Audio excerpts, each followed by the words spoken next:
만족한 명절이었기를 바랍니다.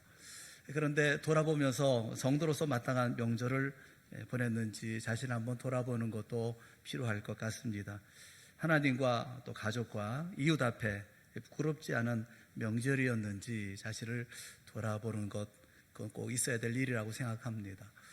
하나님의 사역자로서 마땅한 삶의 모습이 있기 때문에 그렇습니다. 오늘 우리는 우리처럼 이 땅의 삶을 살았던 한 사람, 사도 바울을 살펴보려고 합니다. 사도 바울의 고린도 사역은 쉽지 않았습니다. 왜냐하면 영적인 풍토가 별로 좋지 않았기 때문에 그렇습니다. 계속적인 영적인 트러블이 있었죠. 그렇게 쉽지 않았기 때문에 기간이 좀 긴 사역을 했습니다. 1년 6개월 사역이었죠. 사역을 한다 하더라도 그 사역에 열매가 있으면 지치는 게 덜할 터인데 열매도 그렇게 많지 않았습니다. 게다가 조직적인 박해도 있었죠. 12절 말씀에 보면 갈리오가 아가야 총독이 되었을 때에 유대인이 일제히 일어나 바울을 대적하여 법정으로 데리고 가서 그렇게 말씀을 해요. 소송까지 걸은 거예요. 고린도는 많은 도전과 난간이 있는 지역이었습니다. 그럼에도 불구하고 사도 바울은 이것을 잘 감당하고 마침내 승리합니다. 23절까지가 사도 바울의 두 번째 전도 여행에 대해서 말씀을 합니다. 1차 전도 여행 마치고 두 번째 전도 여행을 마칩니다. 왜 주님은 사도 바울을 사용하셨을까? 도대체 사도 바울이 가진 강점이 뭘까? 오늘 본문의 말씀에서 사도 바울이 갱그레에서 머리를 깎았다 이렇게 말씀하고 있는데 이 사실을 보면서 사도 바울이 어떤 사람인가 하는 것을 두 가지로 정리할 수 있을 것 같습니다. 한 사역자를 보면서 우리들의 삶도 한번 이렇게 정리하면 좋겠다 싶어요. 사도 바울을 하나님께서 사용하신 이유가 그 강점이 첫째는 사도 바울은 하나에 집중하는 사람이었다는 것입니다. 하나님은 단 한 가지, 이 땅의 삶을 살아가는 수단과 방법이 단 한 가지의 수를 가진 단순한 사람을 쓰신다는 것입니다. 왜 하나님이 바울을 사용하셨을까요? 그가 가지고 있었던 단순성 때문에 그렇습니다. 단순한 사람에게 하나님은 은혜와 능력을 부어주십니다. 우리가 사도 바울을 이렇게 보면 사도 바울이 제일 많이 쓰는 표현 가운데 하나가 오직 예수 혹은 그리스도 안에서라는 말입니다. 그러니까 사도 바울은 예수님밖에 몰랐어요. 내가 증거하는 것은 그리스도의 십자가다, 예수님의 부활이다, 이렇게 그는 늘 전했습니다. 고린도전서 2장 2절에 보면 예수 그리스도와 그가 십자가에 못 박히신 것 외에는 아무것도 알지 아니하기로 작정했다, 그는 그렇게 고백을 합니다. 바울은 예수님밖에 몰랐어요. 단 하나만 아는 사람, 하나밖에는 알지 않은 사람. 사도 바울을 잘 보여주는 것이 사도행전 20장 24절인데 밀레도에서 장로들과 헤어질 때 이렇게 고백합니다. 우리 한번 같이 봅시다. 다 같이 시작. 내가 달려갈 길과 주 예수께 받은 사명 곧 하나님의 은혜의 복음을 증언하는 일을 마치려 하면은 나의 생명조차 조금 더 귀한 것으로 여기지 아니하노라. 생명 걸고 예수 그리스도와 십자가를 증거하겠다, 그런 말이죠. 많은 분들이 신앙생활하면서 말은 참 잘합니다. 사도 바울보다 더 좋은 말을 하시는 분들이 계셔요. 나는 생명을 바치겠습니다. 어떤 분은 애국가를 카피해서 얘기를 합니다. 동해물과 백두산이 마르고 닳도록 주께 충성하겠습니다, 고백을 하는 분도 있어요. 말은 잘하는데 공수표일 때가 참 많습니다. 흐지부지 되어져 버리는 이런 고백일 때가 참 많이 있죠. 하지만 사도 바울은 평생의 삶에 충성을 다합니다. 그의 마지막 서신인 디모데후서 4장 7절에는 이렇게 고백합니다. 나는 선한 싸움을 싸우고 나의 달려갈 길을 마치고 믿음을 지켰으니. 이 선한 싸움, 달려갈 길이라고 하는 것이 우리 좀 전에 보던 사도행전 20장 24절에 나오는 표현과 같지 않습니까?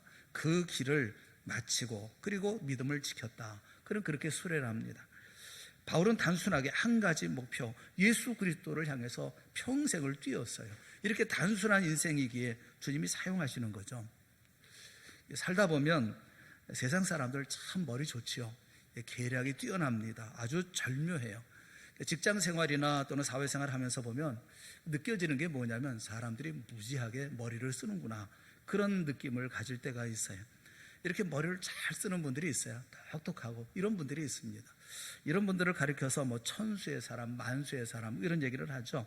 뭐 가지고 있는 수가 1000가지가 되고 10,000가지가 되는 그런 사람들이 있지요.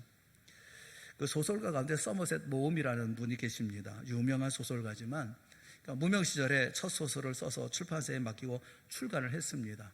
그런데 출판사에서는 별로 광고할 마음이 없었어요. 무명 작가를 광고하는데 광고비가 아깝거든요. 광고를 하지 않았습니다.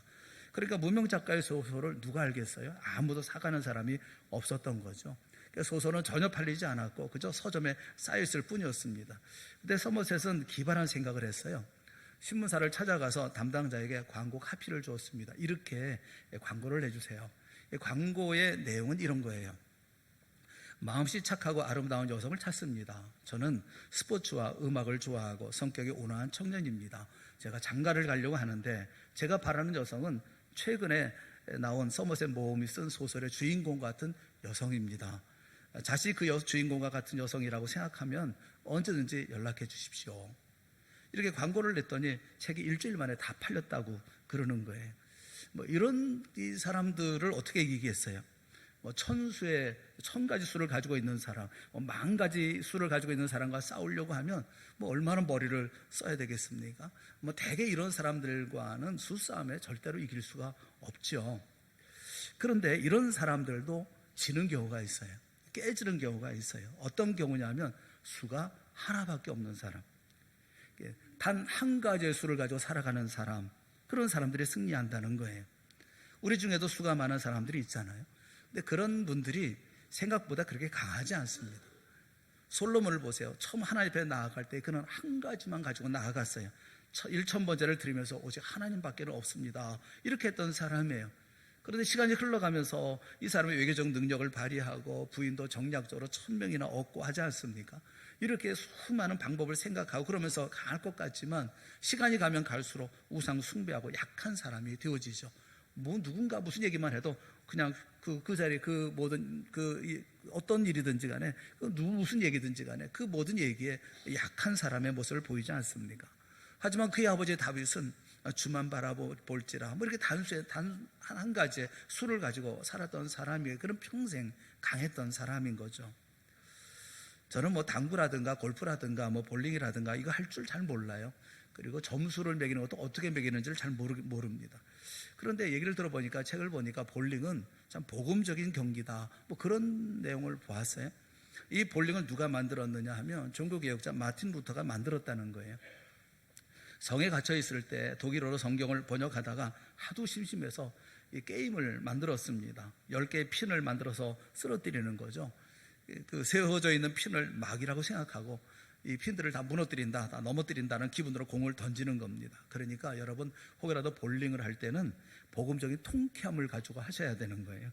이게 다 넘어지면 마귀들이 다 무너진다 이런 생각 가지고 하셔야지 핀 넘어뜨리고 뭐 점수 올라가고 이건 기본적인 개념이 아니거든요. 이게 다 깨뜨리는 거 그럼 스트라이크라고 하지 않습니까? 한 방에 끝내고 그다음에 기도하고 주여 이렇게 전혀 뭐 동감이 안 되는 것 같은데 제가 말씀드리려고 하는 건 그런데 볼링을 칠 때 저는 잘 모르겠습니다만 볼링을 칠 때 스트라이크를 치려고 하면 방법이 있어요. 맨 앞에 있는 핀, 1번 핀이라고도 하고 킹핀이라고도 하는데 이 킹핀을 반드시 넘어뜨려야 되죠. 이 킹핀을 넘어뜨리지 않고 전부를 넘어뜨릴 수는 없습니다. 그러니까 1번 핀부터 무너뜨려야 나머지가 넘어지는 거예요. 이것을 스트라이크가 되는 조건이 되어지는 거죠. 뭐 직구가 됐든 뭐 스핀볼이 됐든 간에 하여튼 1번을 쳐야 됩니다. 근데 초보는 10개를 다 보는 겁니다. 그래서 공이 이리저리 굴러다니는 거 안 되겠어요? 정말 볼링을 칠 줄 아는 사람은 10개를 보는 게 아니라 하나만 보죠. 킹핀 하나만을 보는 거예요. 그것을 어떻게 정확하게 때릴 수 있을까? 이것만 생각하는 거죠. 그러면 나머지 10개는 저절로 넘어가니까요. 사역을 할 때도 마찬가지예요. 많은 일을 하는 분이 계십니다. 많은 일을 하는 분이 계시면 많은 사람들이 놀라죠. 어떻게 저렇게 많은 일들을, 그 수많은 일들을 감당할까? 그런데 그것을 이룬 사람을 보면 다 집중하는 게 아니에요. 모든 것에 집중하는 게 아니라 단 하나만 집중하는 거죠. 1번 핀, 킹핀에 집중했을 때 나머지는 저절로 이루어지는 거예요. 이게 단순성의 원리라고 그래요. 수가 하나인 사람이 훨씬 강합니다. 1000가지, 10,000가지 수를 가지고 있더라도 이 한 가지 수를 이길 수는 없어요. 인도네시아나 말레이시아나 혹은 브라질이나 아마존에 가보면 열대 우림 지역에서 이 벌목을 하지 않습니까? 벌목을 하면 이 나무를 운반해야 되잖아요. 이 큰 나무를 잘라가지고 운송을 해야 되는 특별한 운송수단이 있지 않죠. 그래서 이 사람들이 쓰는 방법이 강물에 띄워보내는 거예요. 강물에 띄우면 이게 나무가 둥둥 떠서 이제 하루로 내려가지 않습니까? 그런데 이 강물이라고 하는 직선으로 흐르지 않잖아요. 이게 구불구불 흐릅니다.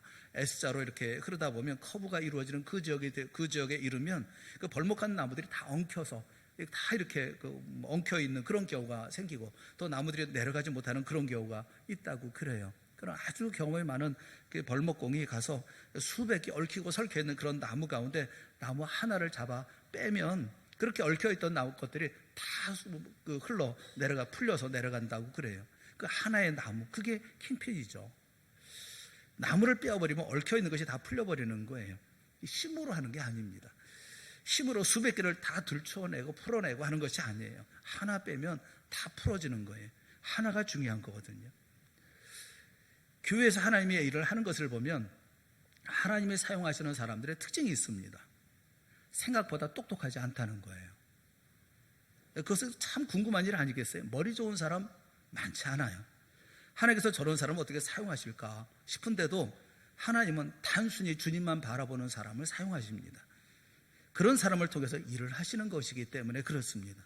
수가 많은 사람, 이런 사람에게 하나님의 일을 맡기면 수를 생각해요. 딴 수를 생각하고 딴 짓을 해요. 주님을 바라보는 사람은 수가 하나니까 오직 주님만 바라봅니다.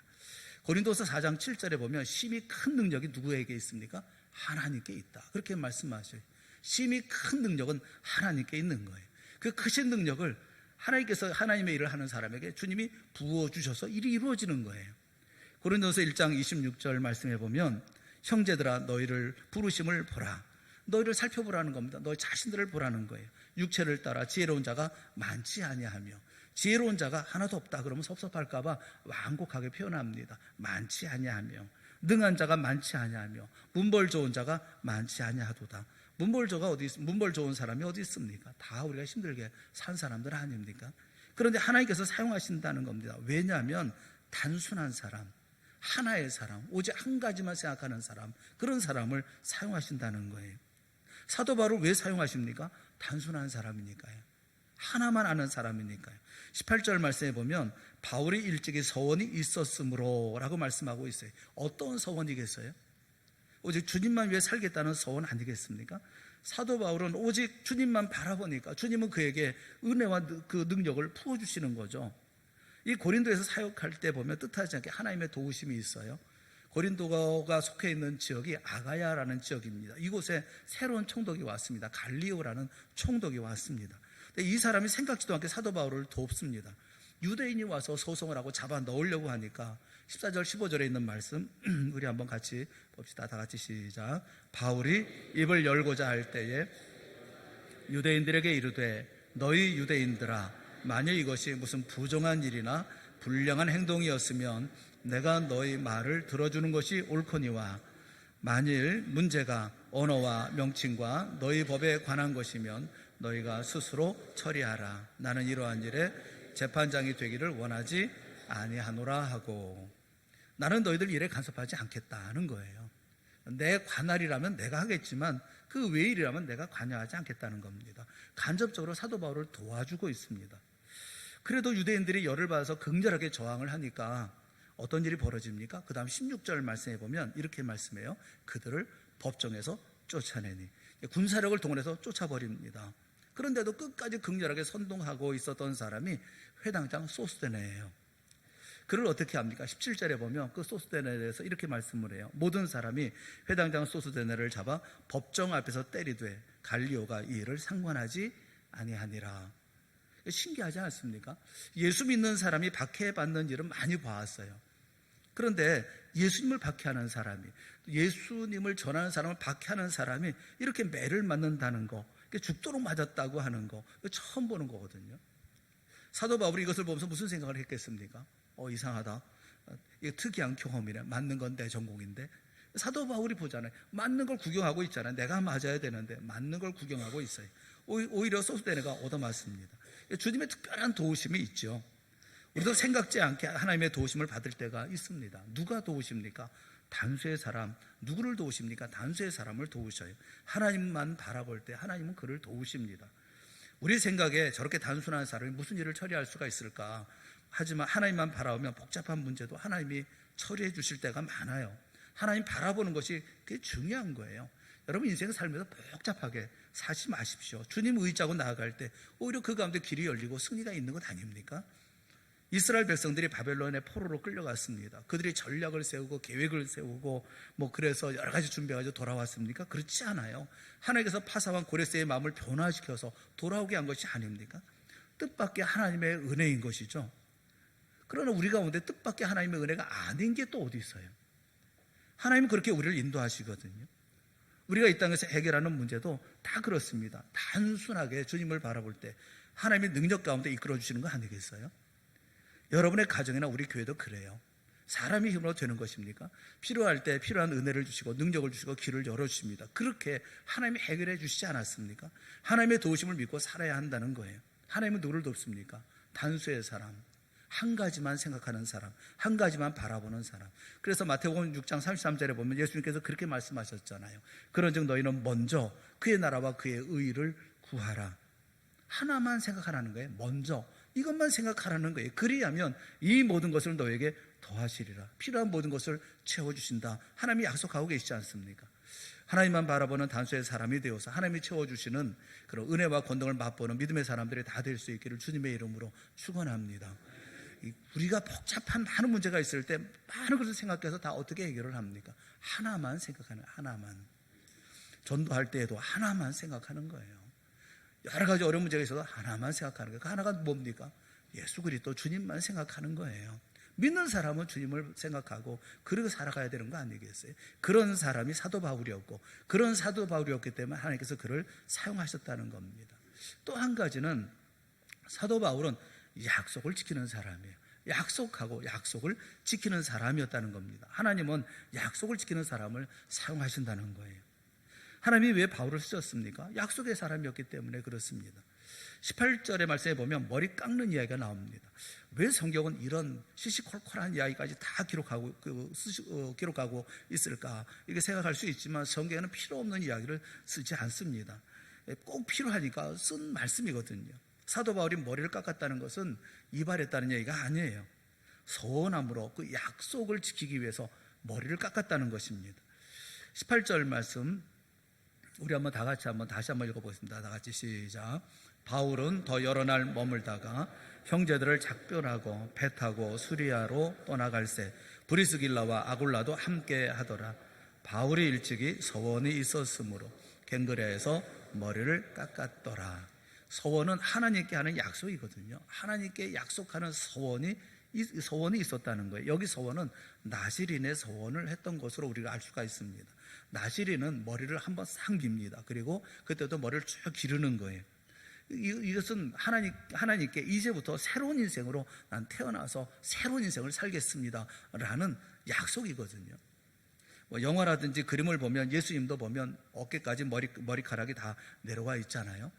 이것은 예수님이 이런 머리 스타일을 좋아했기 때문에 당시에 이런 머리 스타일을 유행했기 때문에 그게 아니라 아마도 예수님은 나시린이었을 거다. 이렇게 나시로서 서약을 하셨을 거다. 이런 생각을 가지고 그래서 이렇게 그림도 그리는 거예요. 나시린에는 세 가지 서약이 있어요. 첫째는 머리카락을 자르지 않습니다. 두 번째는 독주를 마시지 않아요. 세 번째는 부정한 것을 만지지 않습니다. 이게 나시린의 서약입니다.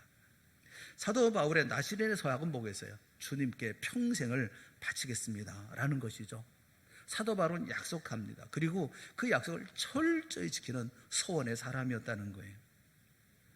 여러분, 약속은 굉장히 중요합니다. 하나님은 약속하신 것, 하나님의 약속은 변하지를 않아요. 하나님의 약속을 반드시 지키십니다. 한 번 하신 약속은 반드시 지키십니다. 창세기 15장에 보면 하나님이 약속하시는 모습이 있어요. 아브라함과 약속을 하십니다. 그러면서 뭐라고 말씀하고 계시느냐 하면 3년 된 암소, 3년 된 암염소, 3년 된 순양을 가져다가 그 중간을 쪼개서 쪼갠 것을 마주 대하여 놓아라. 이렇게 말씀하셔요. 이렇게 쪼개놓고 난 다음에 아브라함은 기다립니다. 해가 져서 어두울 때에 그 사이를 타는 횃불이 쪼갠 고기 사이로 지나갔다. 그 얘기를 하면서 창세기 15장 18절에 보면 그날에 여호와께서 아브라함과 더불어 언약을 세웠다. 이렇게 말씀하셔요. 무슨 얘기냐면 당시의 약속은 이 쪼갠 고개 사이, 뭐 소든지 뭐든지 쪼개놓고 그 사이를 두 사람이, 약속의 당사자 두 사람이 같이 지나갑니다. 이게 약속하는 거예요. 서약하는 거예요. 뭘 써가지고 서명하고 그런 것이 없었기 때문에 그들은 이런 방식을 통해서 서약을 하는 거예요. 그 약속의 의미가 뭐냐면 우리 가운데 이 약속을 어기는 사람은 이 쪼갠 고기처럼 우리도 쪼개질 것이라고 하는 것을 확인하는 절차예요. 두 사람이 같이 지나감으로. 그러니까 하나님이 그 사이를 지나갔다는 얘기가 뭐냐면 내가 약속을 어긴다고 하면 내가 이 고기들처럼 쪼개질 것이다. 그렇게 말씀하는 거예요. 하나님은 하나님 되심을 걸고 약속하고 계시는 거예요. 그래서 하나님의 약속은 틀림이 없습니다. 약속하신 것은 반드시 이루어집니다. 문제는 우리죠. 옛사람들을 보면 돈에 대한 집착이 별로 없었습니다. 돈보다 더 중요한 것은 명예였습니다. 평판이었어요. 평판이 좋으면 그게 재산이었으니까요. 언제든지 누구든지 뭐 도움을 받을 수 있고 그것이 거기서 힘을 가질 수 있는 것이었으니까요. 돈보다도 명예였습니다. 누가 뒷담화를 해가지고 그래서 평판을 다 깨뜨리거나 명예를 이게 추락시키면 마치 내 재산을 파괴시키는 것과 같았어요. 그래서 누군가 뒷담화한다고 하면 뭐 못된 소리 한다고 그러면 반드시 찾아가서 따졌습니다. 중세에는 명예 손상을 입은 사람들의 자식수 또는 농사 짓는 땅의 크기, 뭐 그 동네에서 몇 대째 살았는지 등의 거주 경력, 뭐 자녀들 중에 범죄자는 없는지 이것을 복잡하게 계산해서 그 사람에게 물어줄 명예값을 계산하는 표까지 빛이 되어져 있었다고 그래요. 소송이 들어오면 그럼 이 사람에게 어느 정도의 가치로 보상을 해야 되는지 그 모든 것들이 다 이렇게 정해져 있었다고 그래요. 우리나라에도 예전에 신체적인 그런 가해하는 그런 형벌도 많았지만 명예 형벌도 많았잖아요. 그런 형벌도 많지 않았습니까? 한 예를 들면 왕의 뒷담화를 하다가 들통이 나면 그 명예값이 얼마냐면 소 21마리, 소 21마리로 그 값을 갚아야만 했었어요. 못된 소리하고 뭐 명예를 실추시키면 소 21마리로 갚아야 했었어요. 그런데 우리가 꼭 유념해야 되는 게 뭐냐면 실수로 왕을 죽였을 때 물어주는 몸값이 얼마냐면 똑같이 소 21마리였다는 거예요. 명예를 잃으면 다 잃어버리는 거예요. 왕에게는 체면과 목숨값이 똑같았다는 겁니다. 그런데 오늘날은 명예보다도 돈이 모든 것을 결정하는 그런 세상이 되어져 버리고 말았어요. 세상에는요, 명예를 소중하게 여기는 사람이 있고 명예를 그렇게 소중하게 여기지 않는 사람들이 있어요. 다시 말하면 약속을 잘 지키는 사람이 있고 약속을 잘 안 지키는 사람이 있습니다. 약속을 잘 지키는 사람은 인격적인 사람이고 명예로운 사람인 거예요. 약속을 잘 지키지 않는 사람, 미성숙한 사람이고 비인격자이고 불명예스러운 그런 사람이에요. 사실 우리 주변에 있는 모든 것들이 다 약속 아닙니까? 결혼도 약속이잖아요. 친구 관계도 일종의 약속 관계 아닙니까? 교회에 나와서 등록하는 것도 약속이잖아요. 약속하면 약속을 지켜야 되지 않습니까? 어떤 분은 등록하고 다음 주부터 안 나와요. 이게 뭐 하자는 거예요?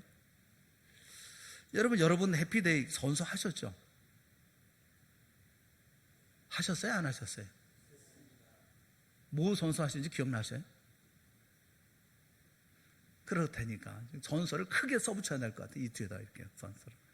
우리가 그렇게 선서했어요. 전도와 뭐 기도에 적극적으로 동참하겠습니다. 여러분 큰 소리로 외쳤거든요. 전도하는 일, 기도하는 일 적극적으로 동참하겠습니다 했거든요. 또 전도 대상자 데려와서 하나님을 기쁘시게 해드리겠습니다. 여러분 이렇게 선서하셨거든요. 선서했다고요? 약속했다고? 하나님 앞에 서약했다고요? 그러면 약속을 지켜야 되잖아요. 약속도 기억 못하고 있으면 어떡해요? 어떤 분은 그런 얘기 하더라고요. 약속을 잘 지키는 방법, 그것은 절대로 약속하지 않는 것이다.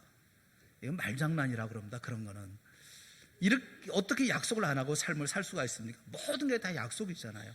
약속을 함부로 해서는 안 되는 것이지만 약속을 했으면 지켜야 되는 거 아니겠어요? 뭐 결혼도 약속 아닙니까? 약속 없는 결혼이 어디 있어요? 결혼할 때 여러분 서약하시잖아요. 신랑에게 묻죠. 신랑은 어제 신부만을 사랑하고 신부에게만 헌신할 것을 약속하십니까? 그러면 아멘 뭐 이러면서 대답해야 되는 거 아니겠어요? 그래야 결혼이 되는 거잖아요. 그런데 그렇게 물을 때 신랑이 글쎄요, 잠깐만요. 그래서 뭐 약속은 할 수 없고요. 그래서 제 최선을 다하겠습니다. 그럼 뭐라고 그랬어요? 너 혼자 최선 다해. 그리고 결혼 없었던 걸로 해야 되는 거 아니겠어요? 약속이 없는데 무슨 결혼이 됩니까? 교회 등록한다는 게 뭐예요? 약속한다는 거죠. 내가 동산교회라는 공동체에 들어와서 하나님께서 주신 사명과 책임과 의무를 다하겠습니다. 그렇게 약속하는 거 아니겠어요? 약속 없이 무슨 일이 이루어질 수 있습니까? 이런 약속이 없다고 한다면 아무런 열매도 얻을 수가 없죠. 삶의 역동성이라고 하는 것은 약속에서 나옵니다. 또 이 삶의 역동성은 약속을 지켜나갈 때 나오는 거예요. 약속이 없으면 이룰 수 있는 것이 아무것도 없어요. 사랑하는 여러분, 목사도 장로도 권사도 집사도 우리 모두 약속한 사람들 아닙니까? 서약하고 선서하고 맹세하고 눈물로 다짐하고 그리고 직분자가 되었잖아요. 약속하고 이 자리에 있는 것 아닙니까? 어떤 이는 본능에 이끌려 살아가는 사람들이 있어요. 본능 아니면 안 움직여요. 이건 짐승 같은 수준이에요. 어떤 분들은 욕심 때문에 움직이는 사람도 있어요. 또 어떤 분들은 분노와 화 때문에 움직이는 분들도 있고, 어떤 분들은 상처를 건드려 움직이는 분들도 있어요. 이거 저급한 인생들 아니겠어요? 어떤 사람들은 약속하고 한 약속을 반드시 지키는 쪽으로 항상 나아가는 사람이 있어요. 그런 사람들이 강력한 인생인 것이고, 그런 인생이 하나님의 형상대로 쓰임받은 그런 인생이 아니겠습니까? 명문대학을 나오고 많이 갖췄음에도 불구하고 사람들에게 인정받지 못하는 사람이 있고, 공부를 많이 하지 못했지만 많은 사람들이 따르는 사람이 있어요. 특징이 뭡니까? 학벌보다 중요한 것은 약속의 사람이라는 거예요. 철저하게 약속을 지키는, 일반 사회에서는 이것을 신용이라고 하고요, 인간관계 속에서는 신뢰라고 하고요, 하나님과의 관계 속에서는 믿음이라고 말하는 거예요. 그것을. 사랑하는 여러분, 약속을 지키고 있습니까? 중요한 것은 약속이에요. 약속을 지키는 사람이 될 때 하나님이 사용하시는 거예요. 사도 바울을 보세요. 선한 싸움을 싸우고 나의 달려갈 길을 마치고 믿음을 지켰으니, 이게 인생 고백이거든요. 난 이렇게 살았다라고 얘기하고 있거든요. 이렇게 약속을 하고 약속된 대로 난 살았다, 이렇게 말하고 있잖아요. 그런 바울을 주님이 함께 하시고 함께 역사하는 거죠. 우리 모두가 하나님께 약속한 사람들 아닙니까? 그러면 그 약속을 지켜나가는 믿음의 사람들이 되어질 수 있기를 주님의 이름으로 축원합니다. 하나님이 사도 바울을 사용한 내용 두 가지, 이 머리 깎았다는 이야기에서 우리가 두 가지를 유추해 생각해 볼 수가 있는데, 그 하나가 뭐냐면 수가 하나다는 거예요. 인생의 삶을 살아가는 수가 단수의 사람이라는 거예요. 다수, 수만 가지의 수를 가진 것이 아니라 킹핀 하나 때리는 사람, 첫 번째 핀을 때리는 사람, 예수 그리스도밖에 모르는 사람. 그래서 주님의 도우심의 손길이 있었다는 거예요. 또 한 가지는 약속하고 지키는 사람이었다는 거예요. 약속이 있었다고 한다면, 약속했다고 하면 약속은 무슨 일이 있어 지키는, 그래서 주님께서 그를 사용하시는 거잖아요. 약속하면 지키는 사람. 우리 모두가 단수, 예수 그리스도만 바라보는 사람, 그리고 주님께 한 약속을 지켜나가는 사람, 이런 사람이 되어졌을 때 하나님께서 우리를 사용하셔서 놀랍게 역사를 이루어 주실 줄로 믿습니다. 해피데이 전도 그렇게 힘든 일이겠어요? 주님 바라보고 한 약속대로 힘을 다해 달려갈 때 그 모든 일들 가운데 역사하시는 분은 주님 아니시겠어요? 맡기고 그 모든 일을 감당하고, 우리 가정 가운데 여러 가지 문제가 있다 할지라도 우리가 우직하게 오직 하나 주님 바라보고, 그리고 내 가족과 했던 모든 약속을 지켜 나아가며 나아갈 때 우리 가정 가운데 주시는 하나님의 특별한 은혜가 넘치게 되어질 줄로 믿습니다. 이 역사에 이루어나가는 우리 모두가 다 되어질 수 있기를 주님의 이름으로 축원합니다. 기도하겠습니다. 사랑의 하나님 아버지, 주님께서 사도 바울을 사용하신 것처럼 오늘 우리를 사용하여 이 땅에 놀라운 역사를 이루게 하여 주시는 줄을 믿습니다. 비옵고 원하오니 우리로 사도 바울과 같이 오직 예수 그리스도 주님 하나, 주님만을 바라보는 우리 모두가 되게 하여 주시옵시고, 주 앞에 한 약속을 지켜나가는 저희가 되어질 수 있도록 은혜 베풀어 주시옵소서. 남편만 아는 아내, 아내만 아는 남편, 부모만 아는 자녀, 자녀만 아는 부모, 교회만 아는, 그리고 내 교회를 생각하고 그 가운데 하나님의 나라를 생각하는 이런 믿음의 삶을 살아가고, 그 가운데 주의 역사를 만들어가기 위해서 오직 주의 맡기신 사역들을 감당해 나가는 우리가 되어질 때 하나님께서 우리와 우리 가정과 우리 교회와 그리고 이 땅에 하나님의 놀라운 하나님의 나라를 이루어 주실 줄을 믿습니다. 그래서 놀라운 역사가 저희들 가운데 풍성하게 채워지게 하여 주시옵시고, 머릿속에 우리 모든 사랑하는 성도들에게 이와 같은 은혜로 체험받는 이 시간이 되어질 수 있도록 주님께서 큰 은혜로 우리 마음에 적어주시고 기억나게 하시고 생각나게 하여 주시옵시고 결단하도록 인도하여 주시옵소서. 예수님의 이름으로 간절히 기도드리옵나이다. 아멘.